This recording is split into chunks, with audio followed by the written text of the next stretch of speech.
तेरे बॉस को अच्छे से पता है ना कि पिछले हफ्ते तेरी शादी हुई है, फिर भी तुझे 4 दिन के लिए पुणे भेज रहा है। बता, ये कोई बात है? नौकरी है माँ, जाना तो पड़ेगा ना। अच्छा, आप जा तो रहे हैं पर आप अपना ध्यान रखना। आप भी अपना ध्यान रखना। और हाँ, मेरी माँ का ध्यान रखना। तुम्हारे भरोसे छोड़ के जा रहा हूँ अपनी माँ को। अब वो सिर्फ तुम्हारी माँ नहीं है, अब वो मेरी भी तो माँ है। ठीक है माँ, चलता हूँ।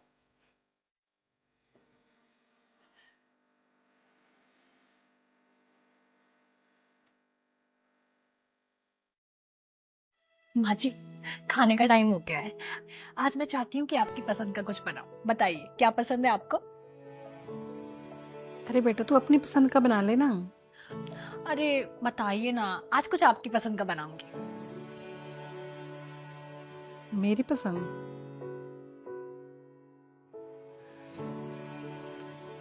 क्या हुआ? अरे बेटा, मुझे तो याद भी नहीं है कि मेरी पसंद क्या है खाने में। यहाँ सबकी पसंद का ध्यान रखते रखते ना अपनी पसंद में भूल गई हूँ। ये क्या कह रही है माँ जी आप? अपनी पसंद नापसंद तो सबको पता होनी चाहिए। आपको यही याद नहीं है कि आपको खाने में क्या पसंद है? बात तो तेरी सही है बेटा। हम्म। हाँ, जब छोटी थी ना मैं, तो मुझे सांभर बहुत पसंद था और मेरी मम्मी हर संडे बनाती थी। लेकिन जब शादी करके यहाँ आई ना, यहाँ किसी को सांभर पसंद नहीं था, तो बस फिर कभी बनाया ही नहीं। सबकी पसंद का ध्यान रखते रखते ना कब मैं सांभर को भूल गई, मुझे याद भी नहीं। और सच कहूँ तो अब तो मुझे पता भी नहीं है कि सांभर बनता कैसे है। तुझे तो पता है बेटा, हम औरतों की ज़िंदगी ऐसी ही होती है। शादी के बाद सास ससुर पति, बस इनके चारों तरफ ही घूमती है। जो इनको पसंद है वही हम पसंद कर लेते हैं। वैसे भी बड़े बूढ़े कहते हैं कि औरत की ज़िंदगी ऐसी होनी चाहिए, बच्चे और पति, बस इनकी पसंद का ख्याल रखना।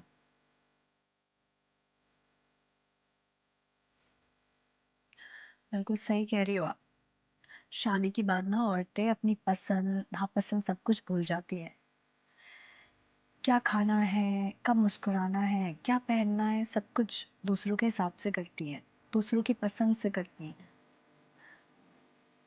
हम अपने आप को इतना छोटा कर लेते हैं शादी के बाद कि हमें खुद की ही आवाज सुनाई नहीं देती।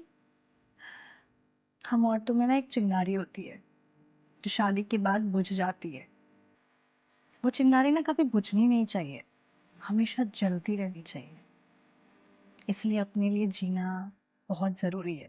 अपनी पसंद नापसंद पता होना, अपने लिए टाइम निकालना, ये सब चीज़ें बहुत ज़रूरी हैं। नहीं तो ये दुनिया आपको दबा देगी और कभी उठने नहीं देगी। हाँ बेटा, बिल्कुल ठीक कह रही है तू। अच्छा, ये सब छोड़िए। अब मुझे ये बताइए आप कि आपको और क्या-क्या पसंद था? और और हाँ, मुझे ना शिमला जाने का बड़ा शौक था। पहाड़ों में घूमने का, ठंडी हवाओं में, और साथ में ना मुझे ऐसा लगता था कि मैं ना पॉपकॉर्न खाते हुए ना पिक्चर देखूं और खूब मस्ती करूं। ठीक है माँ जी, विकास के आते ही ना हम तीनों मूवी देखने जाएंगे और आपको ना मैं बड़ा वाला पॉपकॉर्न का टब दिलवाऊंगी। सच? हाँ, और विकास को छुट्टी मिली तो ठीक है, हम तीनों शिमला जाएंगे। अगर छुट्टी नहीं मिली तो हम दोनों जाएंगे। दोनों जने बस? हाँ। हाँ, ठीक है। बहुत तेज भूख लग रही है, मैं कुछ खाना बना लेती हूँ।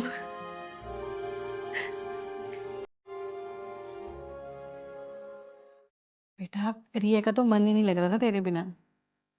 और आपका? ऐसी कौन सी माँ होगी जिसका अपने बेटे के बिना मन लगेगा?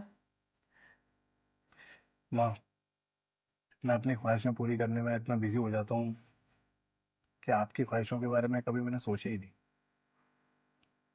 मतलब रिया ने सब? सब बता दिया मुझे रिया ने आपके बारे में। माँ जी, आपका फेवरेट सांभर बना दिया है मैंने। आपकी माँ के हाथ जैसा स्वाद तो नहीं होगा इसमें, पर आई एम श्योर आपको पसंद आएगा।